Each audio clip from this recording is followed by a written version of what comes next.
അസ്സലാമു അലൈക്കും വറഹ്മത്തുള്ളാഹി തആല വബറകാതുഹു. അജ്മലിന് സമാധാനമില്ല. അതെ, ഗൾഫിൽ അവൻ വല്ലാത്തൊരു അസ്വസ്ഥതയിലാണ്.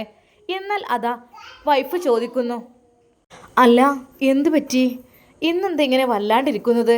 ഹംദയുടെ ആ ചോദ്യത്തിനു മുമ്പിൽ അജ്മൽ ഒരു നിമിഷം ഒന്നുമില്ല, എന്നാലും ചിലപ്പോൾ എനിക്ക് നാട്ടിൽ വരെ ഒന്ന് പോകേണ്ടി വരും.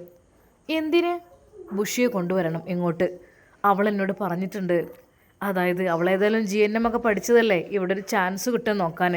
പിന്നെ എൻ്റെ കൂട്ടുകാരൻ അഷ്റഫിൻ്റെ ക്ലിനിക്കിലേക്ക്, അതായത് അവൻ വർക്ക് ചെയ്യുന്ന ക്ലിനിക്കിലേക്ക് ഇൻഷാ അല്ലാഹ് ഒരു സ്കോപ്പ് ഉണ്ടെന്ന് പറഞ്ഞിരുന്നു.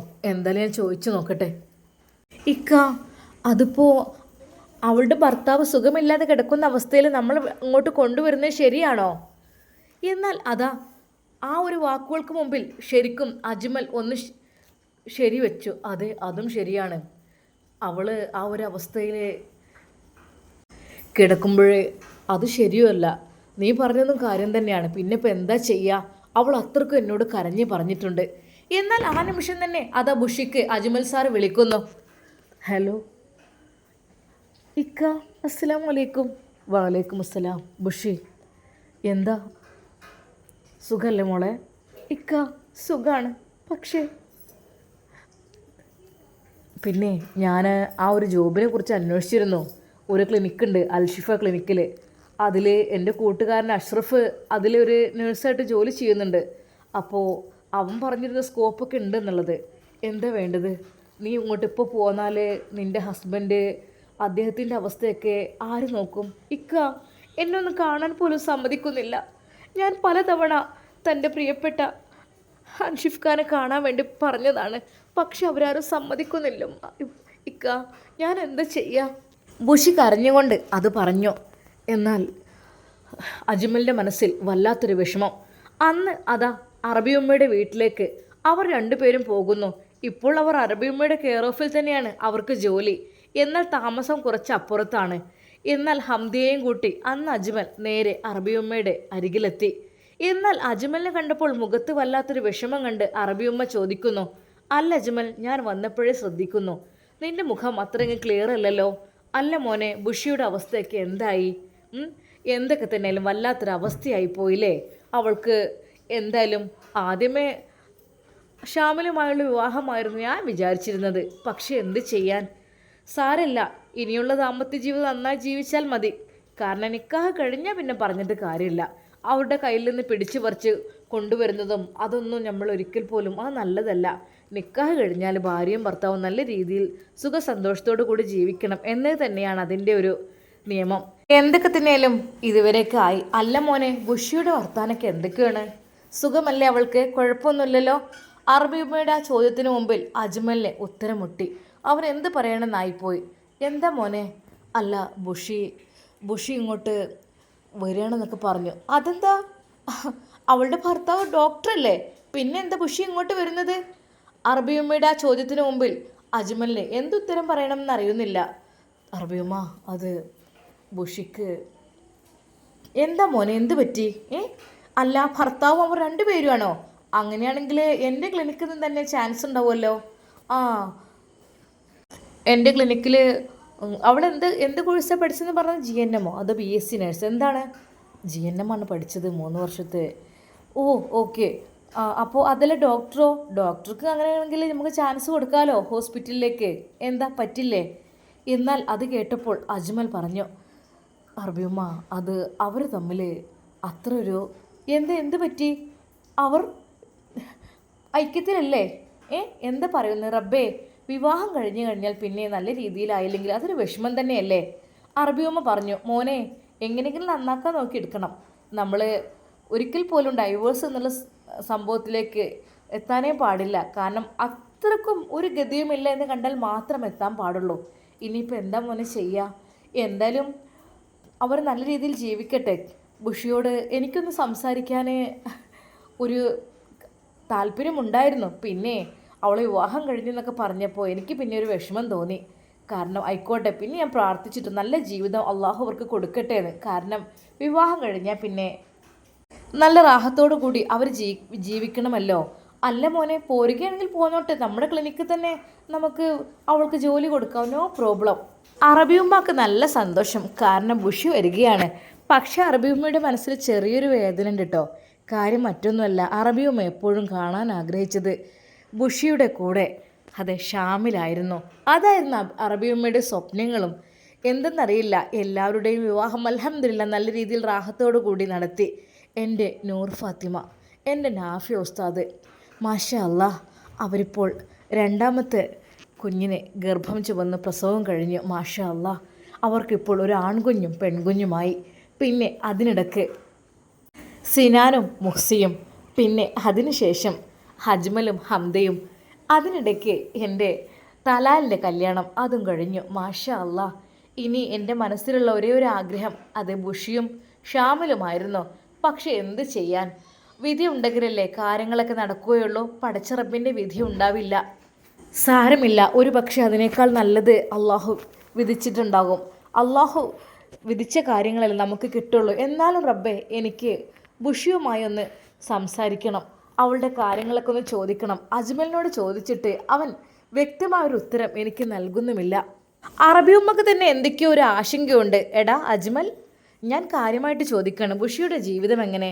അവളുടെ നമ്പറും തന്നെ. അങ്ങനെ അതാ അറബിയുമ്മ ബുഷിയുടെ നമ്പർ വാങ്ങുന്നു. ഇതാ അറബിയുമ്മ. അങ്ങനെ എന്തായാലും സമയം കിട്ടട്ടെ, അപ്പോൾ ഒന്ന് വിശദമായി അവളോട് സംസാരിക്കണം, കാര്യങ്ങളൊക്കെ ഒന്ന് അറിയാലോ. അതെ, അറബിയുമ്മക്ക് ബുഷിയുടെ നമ്പർ കിട്ടിയപ്പോൾ വല്ലാത്ത സന്തോഷമായി. എന്നാൽ ഒരു ഒഴിവ് കിട്ടട്ടെ, ബുഷി ഒന്ന് വിളിച്ച് സംസാരിക്കണം. സത്യം പറഞ്ഞാൽ മോളുടെ ശബ്ദം കേൾക്കാൻ കൊതിയാവുന്നുണ്ട്. കാരണം ഒരുപാട് എൻ്റെ കൂടെ നിന്നതല്ലേ. മദീനയിലെ ആ തണുത്ത കാറ്റിന് എപ്പോഴും നല്ല പ്രത്യേക സുഗന്ധമുണ്ട്. സമാധാനത്തിൻ്റെ, കരുണയുടെ സുഗന്ധം. ആ പുണ്യഭൂമിയിലെ വലിയൊരു വീട്, അവിടെയുള്ളവർ സ്നേഹത്തോട് വിളിക്കുന്ന അറബിയുമ്മയുടെ കൊട്ടാരം, അനേകം സാധുക്കളുടെയും കണ്ണീരണിഞ്ഞ മനുഷ്യരുടെയും തണൽ മരമായിരുന്നു. വിശക്കുന്നവന് ഭക്ഷണവും, തല ചായ്ക്കുവാൻ ഇടമില്ലാത്തവന് അഭയവും, ജീവിതത്തിൽ ഒറ്റപ്പെട്ടു പോയവർക്ക് പുതുജീവിതവും നൽകുന്ന ഇടം. അറബിയുമ്മ തൻ്റെ വലിയ വീടിൻ്റെ പൂമുഖത്തിരുന്ന് മദീനയുടെ തെരുവുകളിലേക്ക് കണ്ണു നട്ടിരിക്കുകയാണ്. അതെ, ഉമ്മയുടെ മനസ്സിൽ നിറയെ ഓർമ്മകളും അതിലേറെ ചിന്തകളുമായിരുന്നു. അതെ, അൽഹംദുലില്ലാ, പഠിച്ചവനെ, എനിക്ക് അള്ളാഹുവിൻ്റെ അനുഗ്രഹം കൊണ്ട് ഒരുപാട് കാര്യങ്ങൾ ചെയ്യുവാൻ കഴിഞ്ഞു. ഉമ്മയുടെ ചുണ്ടിൽ ചെറിയൊരു പുഞ്ചിരി വിടർന്നു. എത്രയെത്ര മുഖങ്ങളാണ് മനസ്സിൻ്റെ ഏടുകളിൽ തെളിഞ്ഞു വരുന്നത്. നൂർ ഫാത്തിമയും നാഫി ഉസ്താദും. ഒരിക്കൽ നിരാശയുടെ ഇരുട്ടിൽ വീണുപോയ നൂർ ഫാത്തിമയെയും നാഫി ഉസ്താദിനെയും ചേർത്ത് പിടിച്ചതും അവരുടെ കൈപിടിച്ച് നിക്കാഹ് കഴിപ്പിച്ചു കൊടുത്തതും ഇന്നലെ കഴിഞ്ഞതുപോലെ തോന്നുന്നു. അൽഹംദുലില്ലാ, ഇന്നിപ്പോൾ അവർക്ക് കുഞ്ഞുങ്ങളായി, സന്തോഷമുള്ളൊരു കൊച്ചു കുടുംബമായി സന്തോഷത്തോടെ ജീവിക്കുന്നു. എന്നാൽ സിനാനും മുഹ്സിനിയും, അവരൊക്കെ ഇപ്പോഴും ഉമ്മയുടെ തണലിൽ ആ കൊട്ടാരത്തിലെ സന്തോഷങ്ങളിൽ പങ്കുചേർന്ന് ഉമ്മയുടെ കൂടെ തന്നെയുണ്ട്. എന്നാൽ ഈയിടെയായി അറബിയുമ്മയുടെ മനസ്സിൽ ചെറിയൊരു വിഷമം നിൽക്കുന്നുണ്ടായിരുന്നു. ഹംദയുടെയും അജ്മലിൻ്റെയും ആ ഒരു മാറ്റം, അതായത് ഹംദയും അജ്മലും കൊട്ടാരത്തിൽ തന്നെ കഴിയണമെന്നതായിരുന്നു അറബിയുമ്മയുടെ ആഗ്രഹം. എന്നാൽ ജോലി ആവശ്യങ്ങൾക്കും യാത്രാ സൗകര്യങ്ങൾക്കുമായി അവർക്ക് കൊട്ടാരത്തിൽ നിന്നും അല്പം മാറി മറ്റൊരു സ്ഥലത്തേക്ക് താമസം മാറ്റേണ്ടി വന്നു. അത് താൽക്കാലികമാണെന്ന് അറിയാമെങ്കിലും ആ വലിയ കൊട്ടാരത്തിൽ അവരുടെ അഭാവം അറബിയുമ്മയെ ഒരല്പം സങ്കടപ്പെടുത്തിയിരുന്നു. എന്നാൽ കഴിഞ്ഞ ദിവസം അജ്മൽ കൊട്ടാരത്തിലേക്ക് അപ്രതീക്ഷിതമായി വന്നപ്പോൾ അറബിയുമ്മയുടെ സങ്കടങ്ങളെല്ലാം മലിഞ്ഞു പോയി. ഉമ്മ എന്ന് വിളിച്ച് അജ്മൽ വീടിനകത്തേക്ക് കയറി വന്ന നിമിഷം അറബിയുമ്മയുടെ കണ്ണുകൾ സന്തോഷം കൊണ്ട് നിറയുകയായിരുന്നു. സംസാരത്തിനിടയിലാണ് അജ്മൽ ബുഷിയെക്കുറിച്ചും അവരുടെ ഭർത്താവിനെക്കുറിച്ചും ഉമ്മയോട് പറയുന്നത്. ജീവിതത്തിൽ ഒരുപാട് പ്രതിസന്ധികളിലൂടെ കടന്നു പോകുന്ന ബുഷിയുടെ കഥ കേട്ടപ്പോൾ അറബിയുമ്മയുടെ ഹൃദയം വീണ്ടും അലിഞ്ഞു. അറബിയുമ്മ ഒട്ടും വൈകാതെ അജ്മലിൻ്റെ കൈകളിൽ നിന്ന് അങ്ങനെയാണ് ബുഷിയുടെ ഫോൺ നമ്പർ വാങ്ങിയത്. അറബിയുമ്മയുടെ ആഗ്രഹം അതുതന്നെയായിരുന്നു, ബുഷിയെയും ഭർത്താവിനെയും മദീനയിലേക്ക്, കൊട്ടാരത്തിലേക്ക് വിളിക്കണം, അവർക്ക് തണലിലേക്കണമെന്ന്. ഒന്നുമല്ലെങ്കിലും ക്ലിനിക്കിലേക്കും ഹോസ്പിറ്റലിലേക്കും ഒന്നുമല്ലെങ്കിലും ഇവിടെ വരുന്നവർക്ക്, അതെ, അവരെ ശുശ്രൂഷിക്കുവാനും അവരെ പരിപാലിക്കുവാനും ഉള്ളൊരു ഡ്യൂട്ടി, അതെ, അതായിരുന്നു. അവർക്ക് എത്ര വേണമെങ്കിലും സാലറി കൊടുക്കാം, നോ പ്രോബ്ലം. അതായിരുന്നു അറബിയുമ്മയുടെ പ്ലാനിങ്. എന്നാൽ ഷാമിലിൻ്റെ കാര്യം, ഷാമിലിന് വിവാഹം കഴിക്കാൻ സാധിച്ചില്ല എന്ന വിഷമം മനസ്സിലുണ്ടെങ്കിലും എല്ലാത്തിനും അള്ളാഹുവിന് കൃത്യമായൊരു സമയമുണ്ട് എന്നും അറബിയുമ്മ സ്വയം ആശ്വസിക്കുന്നു. ഷാമിലിൻ്റെ കാര്യം അള്ളാഹുവിന് വിട്ടുകൊടുത്ത് ഇപ്പോൾ ബുഷിയുടെയും ഭർത്താവിനോടും ഒപ്പം അവരുടെ ദാമ്പത്യ ജീവിതം മനോഹരമായി മുന്നോട്ട് പോകുവാൻ വഴിയൊരുക്കണം. നല്ലൊരു ജീവിതം കെട്ടിപ്പടുക്കുവാൻ അവർക്ക് വേണ്ട എല്ലാ പിന്തുണയും നൽകണം. അവർ സന്തോഷത്തോടെ ഉഷാറായി ജീവിക്കുന്നത് കാണണം. അതായിരുന്നു അറബിയമ്മയുടെ ഏറ്റവും വലിയ ആഗ്രഹം. തൻ്റെ മോളെപ്പോലെയാണ് അറബിയമ്മ ബുഷിയെ കണ്ടത്. അതെ, ഷാമിലെ വിവാഹം കഴിക്കാത്തതിൽ ചെറിയൊരു വിഷമവും ടെൻഷനൊക്കെ ഉണ്ട്. പക്ഷേ എന്നാലും ഭർത്താവിനോടൊപ്പം സുഖസുന്ദരമായി ജീവിക്കുകയാണെങ്കിൽ അൽഹംദുലില്ലാ, അതായിരിക്കും ഏറ്റവും നല്ലത്. മദീനയിലെ സന്ധ്യാകാശത്തെ ബാങ്ക് വിളി മുഴങ്ങി. അറബിയമ്മ കൈകൾ ഉയർത്തി പ്രാർത്ഥിച്ചു. തനിക്ക് ചുറ്റുമുള്ള എല്ലാവരുടെയും മുഖങ്ങളിൽ പുഞ്ചിരി മാത്രം കാണണം. ഹംദിയും അജ്മലും വീണ്ടും കൊട്ടാരത്തിലേക്ക് തിരികെ എത്തുമെന്ന നാളിനായും ബുഷിയുടെ ജീവിതത്തിൽ വെളിച്ചം വീശുന്ന നിമിഷത്തിനായും ആ ഉമ്മ മനമൊരുക്കി പ്രാർത്ഥിച്ചു. അതെ, ആ അറബിയമ്മയുടെ കൊട്ടാരം ഇനിയും ഒരുപാട് പേർക്ക് തണലേകും, പുഞ്ചിരി നൽകും. അൽഹംദുലില്ലാ. എന്നാൽ അറബിയമ്മയുടെ മനസ്സിൻ്റെ ഉള്ളിൽ ചെറിയൊരു വേദനയുണ്ടായിരുന്നു. ബുഷിയെയും ഷാമിലിനെയും കൈപിടിച്ച് കയറ്റണം ഈ കൊട്ടാരത്തിലേക്ക് എന്നുള്ളത്. സാരമില്ല, അള്ളാഹുവിൻ്റെ വിധി അതായിരിക്കാം. എന്തായാലും അൽഹംദുലില്ലാ, നമ്പറൊക്കെ ഉണ്ടല്ലോ, വിളിച്ചു നോക്കാം. എന്നാൽ ഈ സമയം അതാ ഹോസ്പിറ്റലിൽ ഷിഫയുടെ മനസ്സിൽ വളരെയധികം വിഷമമാണ്, ദുഃഖമാണ്. കാര്യം മറ്റൊന്നുമല്ല, അൻഷിഫ് സാർ ഇല്ലാത്തതിൽ ശരിക്കും തന്നെ ഡ്യൂട്ടിക്ക് പോകുവാൻ ഒരു ഉഷാറില്ല. എന്തെങ്കിലും ഡൗട്ട്സുകൾ ക്ലിയർ ചെയ്യാൻ ഏറ്റവും ബെസ്റ്റായിരുന്നു അൻഷിഫ് സാറ്. അദ്ദേഹം ഇല്ലാത്തതിൻ്റെ ആ ഒരു വിഷമം അത് വല്ലാതെ ഷിഫയെയും തളർത്തുകയാണ് ചെയ്യുന്നത്. ഷിഫ കൂട്ടുകാരി ഷംലയോട് കാര്യങ്ങളെല്ലാം പറഞ്ഞു. എടി, നമ്മൾ സാറിൻ്റെ സ്ഥിതിഗതികൾ ഇങ്ങനെ ആക്കിയാൽ പറ്റില്ലല്ലോ. നമുക്ക് അദ്ദേഹത്തെക്കുറിച്ച് ആരോടെങ്കിലും സംസാരിക്കണ്ടേ? ഇതിപ്പോൾ എന്താ, അകത്തേക്ക് വരെ പ്രവേശിക്കാൻ കഴിയാത്ത അവസ്ഥ. ആ പെണ്ണുണ്ടല്ലോ അവിടെ കാവൽക്കാരി, അവൾ നമ്മളെ അന്ന് ക്യാഷ് കൊടുത്തിട്ടാണ് അതിനുള്ളിലേക്ക് കയറിയത്. സാറിൻ്റെ അസുഖം എന്താണെന്നും എന്തെങ്കിലും സാറിന് പ്രോബ്ലം ഉണ്ടോ എന്നും നമുക്ക് ശരിക്കൊന്ന് അന്വേഷിക്കുക തന്നെ വേണം. നമ്മൾ ആരോടാണ് പറയുക? നമുക്ക് പ്രദീപ് സാറോട് കാര്യങ്ങളൊക്കെ ഒന്ന് പറഞ്ഞല്ലോ. പ്രദീപ് സാറ്, അതെ, ആ ഹോസ്പിറ്റലിൻ്റെ മറ്റൊരു ഓണറായിരുന്നു അദ്ദേഹം. അവരോട് പറയുകയായിരിക്കും നല്ലത്. നോക്കാം നമുക്ക്. ഹോസ്പിറ്റലിലെ നീളമുള്ള ഇടനാഴികളിൽ ICUവിൽ നിന്നുള്ള മെഷീനുകളുടെ ചെറിയ ശബ്ദം മാത്രം കേൾക്കാം. അവിടെ ICUവിൽ വിഷമത്തോടെ കിടക്കുന്ന അൻഷിഫ് സാറിനെയാണ് അവർക്ക് മനസ്സിലേക്ക് വന്നത്. എന്നാൽ ഈ സമയം ഷിഫയും ഷംലിയും തമ്മിലുള്ള സംഭാഷണം. തങ്ങൾക്ക് ചുറ്റും ആരുമില്ലെന്ന് ഉറപ്പുവരുത്തിയ ഷിഫ ഷംലിയോട് പതുക്കെ പറഞ്ഞു. എടി ഷംല, നീ ഒന്ന് ചിന്തിച്ചു നോക്കിക്കേ. അൻഷിഫ് സാറിന് അപകടം പറ്റിയിട്ട് ഇപ്പോൾ എത്ര ദിവസമായി? അദ്ദേഹത്തിന് പറ്റിയ പരിക്കുകളൊക്കെ ഭേദമാങ്ങേണ്ട സമയം എപ്പോഴോ കഴിഞ്ഞു. സാധാരണ നിലയിൽ ഈ സമയം കൊണ്ട് ഒരാൾ പൂർവ്വ ആരോഗ്യസ്ഥിതിയിലേക്ക് തിരിച്ചു വരേണ്ടതാണ്. പക്ഷേ ഇന്നും സാർ ICUവിൽ അബോധാവസ്ഥയിൽ കിടക്കുന്നു. എന്തിനാണ് സാറിനെ ഇനിയും അവിടെ തന്നെ കിടത്തിയിരിക്കുന്നത്? എന്നാൽ അത് കേട്ട ഷംല പറയുന്നു, സത്യം ഷിഫ, എനിക്കും അത് ആലോചിച്ചിട്ടൊരു എത്തും പിടിയും കിട്ടുന്നില്ല. ഡോക്ടർമാർ കൃത്യമായ ഒരു മറുപടിയും തരുന്നില്ല. എന്തിനു വേണ്ടിയിട്ടാണ് സാറിനെ ഇങ്ങനെ അഡ്മിറ്റാക്കി നിർത്തിയിരിക്കുന്നത്? അതോ ഇനി വിട്ടയച്ച് ഡിസ്ചാർജ് ചെയ്തൂടെ? ഡിസ്ചാർജ് ചെയ്യില്ലടി, കാരണം അതിന് പിന്നിൽ സിനാൻ സാറാണ്. സിനാൻ സാറിൻ്റെ മനസ്സിൽ എന്തോ വലിയ ബുദ്ധിയും ചതിയുമുണ്ട്. സാറിനെ ഏതോ ഒരു വലിയ സ്വാർത്ഥമായ ആവശ്യമുണ്ട്. അതിനു വേണ്ടിയിട്ടാണ് അൻഷിഫ് സാറിനെ ബോധം കെടുത്തി ICUവിൽ തടവിലാക്കിയിരിക്കുന്നത് പോലെ കെടുത്തിയിരിക്കുന്നത്. സത്യം പുറത്തു കൊണ്ടുവരാനുള്ള വഴി അവർ ആലോചിക്കുകയാണ്. അൻഷിഫ് സാറിന് ശരിയായ ചികിത്സ നൽകി അദ്ദേഹത്തെ പൂർണ്ണ ആരോഗ്യത്തോടെ ജീവിതത്തിലേക്ക് തിരിച്ചു കൊണ്ടുവരണമെന്ന് ഷിഫ ഉറപ്പിച്ചിരുന്നു. എന്നാൽ സിനാൻ സാറിനെ നേരിട്ട് എതിർക്കുക എന്നത് അവർക്ക് അത്ര എളുപ്പമായിരുന്നില്ല. എന്നാൽ ഈ സമയം അതാ ഷിഫ പറയുന്നു, അതെ, ഈ ഹോസ്പിറ്റലിൽ സിനാൻ സാറിൻ്റെ മാത്രം തീരുമാനത്തിലല്ല ഓടുന്നത്. ഹോസ്പിറ്റലിൻ്റെ ഉടമസ്ഥത അദ്ദേഹത്തിന് മാത്രമല്ല, പ്രദീപ് സാറും സിനാൻ സാറും തമ്മിലുള്ള പാർട്ട്ണർഷിപ്പിലാണ് ഹോസ്പിറ്റൽ മുന്നോട്ട് കൊണ്ടുപോകുന്നത്. സിനാൻ സാറിൻ്റെ ഈ ചതിയും അനാവശ്യമായ അൻഷിഫ് സാറിനെ ICUവിൽ പൂട്ടിയിട്ടിരിക്കുന്ന വിവരവും പ്രദീപ് സാറിനെ അറിയിച്ചാൽ മാത്രമേ എന്തെങ്കിലും മാറ്റം വരൂ. എന്നാൽ ഷിഫ പറയുന്നു, നമുക്ക് ഇനിയും വൈകിച്ചുകൂടാ ഷംല. സിനാൻ സാറിൻ്റെ ഈ ചതി നമ്മൾ പൊളിക്കണം. നമുക്ക് നേരെ പ്രദീപ് സാറിനെ കാണാം. ഈ ഹോസ്പിറ്റലിൽ നടക്കുന്ന മുഴുവൻ കാര്യങ്ങളും അൻഷിഫ് സാറിൻ്റെ അവസ്ഥയും അദ്ദേഹത്തോട് തുറന്നു പറയാം. ഷംല ആദ്യം ഒന്ന് ഭയപ്പെടുന്നെങ്കിലും അൻഷിഫ് സാറിന് ജീവൻ തിരികെ നൽകണമെന്ന ഷിഫയുടെ നിശ്ചയദാർഢ്യത്തിൽ മുൻപിൽ അവളും സമ്മതിച്ചു. അൻഷിഫ് സാറിന് കൃത്യമായ ചികിത്സ ഉറപ്പാക്കാനും സിനാൻ്റെ ക്രൂരമായ ചതി പൊളിച്ചെടുക്കുവാനുമായി അവർ രണ്ടുപേരും പ്രദീപ് സാറിൻ്റെ ക്യാബിനിലേക്ക് പുറപ്പെട്ടു. മനസ്സിൽ ഭയമുണ്ടായിരുന്നെങ്കിലും സത്യം ജയിക്കണം എന്ന ഉറച്ച വിശ്വാസത്തോടെ അവർ ആ വലിയ ദൗത്യത്തിലേക്ക് കാലെടുത്ത് വെച്ചു. ഹോസ്പിറ്റലിലെ ഭയം നിറഞ്ഞ അന്തരീക്ഷത്തിൽ നിന്നും സിനാന്റെ കണ്ണു വെട്ടിച്ച് ഷിഫിയും ഷംലിയും പ്രദീപ് സാറിൻ്റെ ഓഫീസിലേക്ക്. ഒരുപക്ഷെ സിനാൻ ഡോക്ടർ കണ്ടാൽ എങ്ങോട്ടാ എന്ന് ചോദിച്ചാൽ ഞങ്ങൾ പ്രദീപ് സാറിൻ്റെ വീട്ടിലേക്കാണെന്ന് പറയുമ്പോൾ പല രീതിയിലുള്ള തെറ്റിദ്ധാരണകളും ഉണ്ടാകാൻ ചാൻസ് ഉണ്ട്. അതുകൊണ്ട് തന്നെ സാർ അവിടെ ഇല്ലാത്ത സമയമാണ് അവർ അതാ പോകുന്നത്. അങ്ങനെ അതാ അൻഷിഫ് സാറിനെ രക്ഷിക്കുവാനുള്ള ഒരേ ഒരു വഴി പ്രദീപ് സാറാണെന്ന ഉറച്ച വിശ്വാസത്തിലായിരുന്നു അവർ. എന്നാൽ അവർ പ്രദീപ് സാറിൻ്റെ ഓഫീസിൽ ക്യാബിനിലെത്തിയപ്പോൾ മുറി പൂട്ടിയിട്ടിരിക്കുകയായിരുന്നു. അന്വേഷിച്ചപ്പോഴാണ് അറിഞ്ഞത് അദ്ദേഹം ഇന്നത്തെ ചുമതലകളെല്ലാം മറ്റൊരു ഡ്യൂട്ടി ഡോക്ടർ ഏൽപ്പിച്ച് നേരത്തെ വീട്ടിലേക്ക് മടങ്ങിയെന്ന്. പ്രതീക്ഷയുടെ പുതിയ പാതയിലേക്ക് അവർ പ്രതീക്ഷിക്കുന്നു. ഇനിയിപ്പോൾ എന്ത് ചെയ്യും? നമ്മുടെ പ്രതീക്ഷകളെല്ലാം തകർന്നല്ലോ.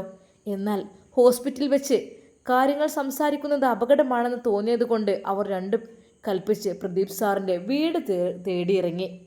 അൻഷിഫ് സാറിന് അടിയന്തരമായ ശരിയായ ചികിത്സ ലഭിച്ചേ തീരൂ. സിനാന്റെ ചതി തുറന്നു കാണിച്ചേ തീരൂ. അങ്ങനെ തിരക്കി പിടിച്ച് അവർ പ്രദീപ് സാറിൻ്റെ വീട്ടിലേക്കുള്ള വിലാസത്തിൽ എത്തിച്ചേർന്നു. എന്നാൽ അവിടെ കണ്ട കാഴ്ച അവരെ പൂർണ്ണമായും ഞെട്ടിച്ചു കളഞ്ഞു. മനോഹരമായൊരു കൊട്ടാരം പോലുള്ള വീടിന് മുമ്പിലാണ് അവരെത്തിയത്. മുന്നിൽ കണ്ടത് ഒരു സാധാരണ വീടായിരുന്നില്ല, ഒരു കൊട്ടാരം സമാനമായ മനോഹരമായ വീടായിരുന്നു. ചുറ്റും പച്ചപ്പുല്ല് വിരിച്ച പുൽത്തകിടുകളും പച്ച നിറത്തിലുള്ള പൂക്കളും ചെടികളും കണ്ണുകളിന് കുളിർമയേകുന്ന ഡിസൈനുകളും പുറത്തുനിന്ന് നോക്കിയാൽ തന്നെ മനസ്സിന് വല്ലാത്തൊരു ശാന്തതയും സമാധാനവും നിറഞ്ഞു നിൽക്കുന്ന ഒരിടം. ആ വലിയ കൊട്ടാരത്തിന് മുന്നിൽ നിന്നും കൊണ്ട് ഷിഫിയും ഷംലിയും പരസ്പരം ഒന്ന് നോക്കി. എന്താല്ലേ സാറിൻ്റെ വീട്, അതിനെന്താടി, അവർക്ക് ഇഷ്ടം പോലെ ക്യാഷുള്ള ആളുകളല്ലേ. മനസ്സിൽ അവർക്ക് നേരിയ ഭയം തോന്നിയെങ്കിലും അൻഷിഫ് സാറിൻ്റെ ജീവനാണ് പ്രധാനം എന്ന് ഓർത്ത് അവർ മുറ്റത്തേക്ക് അതാ പതുക്കെ കാലെടുത്ത് വെച്ചു. ധൈര്യം സംഭരിച്ച് ഷിഫ വന്ന് ആ വീടിൻ്റെ പ്രധാന വാതിലിൽ ബെല്ലടിച്ചു. അല്പസമയം കഴിഞ്ഞപ്പോൾ വാതിൽ തുറന്ന് പ്രദീപ് സാറിൻ്റെ വീട്ടിലെ ഒരു സെർവൻ്റ് വന്നു. ഷിഫ ചോദിച്ചു, പ്രദീപ് സാർ ഇവിടെയുണ്ടോ? ഞങ്ങൾക്ക് അദ്ദേഹത്തിനെ അടിയന്തരമായി കാണണമായിരുന്നു. എസ്, സെർവൻ്റ് പറഞ്ഞു. ഓ, സാർ വീട്ടിലുണ്ട്, പക്ഷേ ഇപ്പോൾ എന്തൊരു ചെറിയ ഡ്യൂട്ടിയിലാണ്.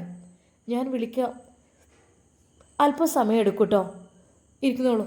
ഷംല, അതിന് കുഴപ്പമില്ല, സാറ് വരുന്നവരെ ഞങ്ങളിവിടെ വെയിറ്റ് ചെയ്തോളാം, സെർവൻ്റ് പറയുന്നു. എന്നാൽ ശരി, അകത്തേക്ക് കയറിയിരുന്നോളൂ. അവർ രണ്ടുപേരും അകത്തെ വലിയ സ്വീകരണമുറിയിൽ ചെന്നിരുന്നു.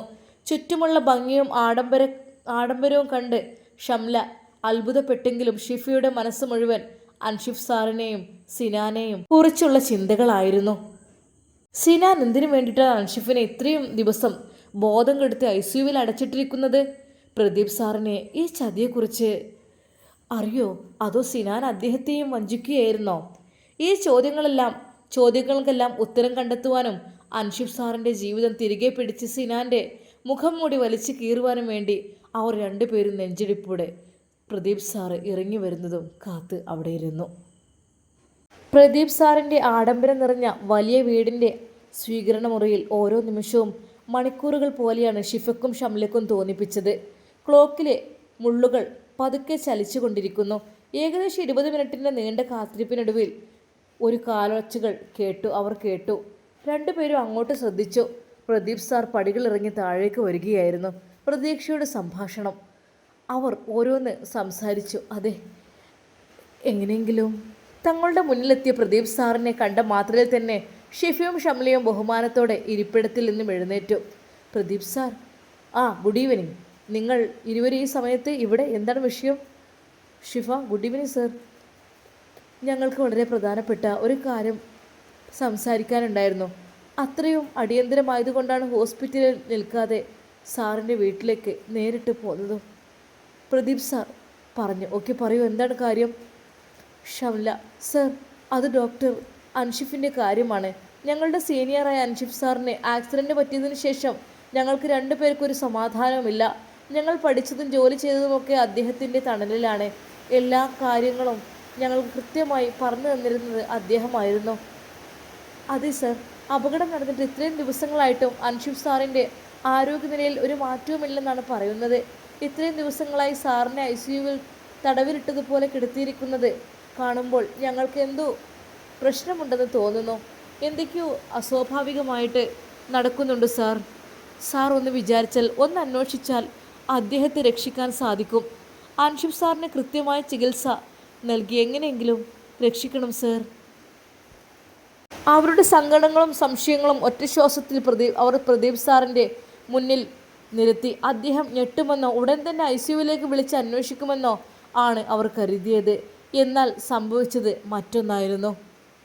എന്നാൽ അദ്ദേഹം ഒന്നും മിണ്ടാതെ അതാ എല്ലാം കേട്ടുകൊണ്ടിരിക്കുകയാണ്.